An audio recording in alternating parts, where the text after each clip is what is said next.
One of the more hidden fallouts from lockdown is the rise in domestic abuse. Helplines have seen their biggest spike in calls as survivors find themselves locked in with their abusers. A campaign is now calling for a change in how domestic abuse is talked about. But will that change be too late for some? A warning, Nithya Rajan's report starts with an account of domestic abuse that some viewers may find upsetting.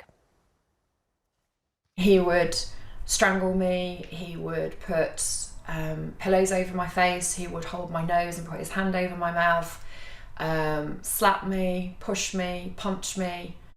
Bruises and beatings from the man who had vowed to have and hold her in sickness and in health.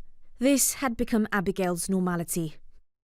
As I was walking out of the bathroom, he punched me in the back of my neck, fell to the floor, and then he basically stamped and kicked all over my body. I was on the floor. I just felt this huge surge of pain. I actually thought, this time I'm going to die.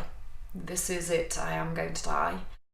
Her partner Sebastian pleaded guilty to grievous bodily harm.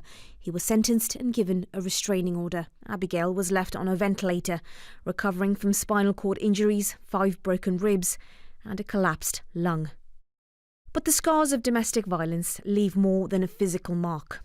Abigail now lives with PTSD. For those in the East Midlands providing support to survivors like Abigail, lockdown has made life more challenging.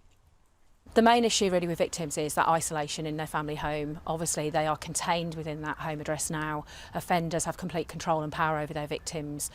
So a lot of victims are not allowed to contact family, they're not allowed to contact friends, they're not allowed to go out, they're not allowed to go to work. Latest figures show men are predominantly the abusers. 3.5% aged 16 to 74 were victims of non-sexual domestic abuse in the last year. When you look at women in the same age group, that figure almost doubles. Those who work among different communities believe there's a fundamental problem with how domestic abuse is talked about.